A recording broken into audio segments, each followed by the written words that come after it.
Hi friends, welcome to మోక్ష శృతి. ఈరోజు వచ్చేసి మనం ఆలు బజ్జీలు ఎలా తయారు చేయాలో చూద్దామండి. తక్కువ పిండితో మనం ఎలా ప్రిపేర్ చేసుకోవాలో చూద్దాము. ఫస్ట్ వచ్చేసి ఇట్లా ఆలుని మొత్తం పొట్టు తీసేసుకోవాలి.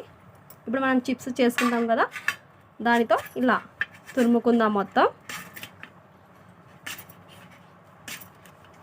ఇలా మొత్తం తురుముకోవాలి. ఇలా వచ్చేస్తుంది పీసు.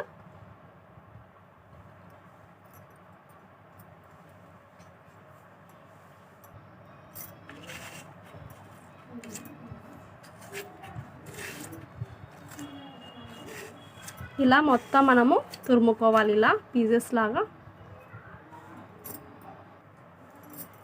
ఇలా తురిమిన తర్వాత మనం ఒక గిన్నెలో వాటర్ వేసుకొని బాగా శుభ్రం చేసుకోవాలి.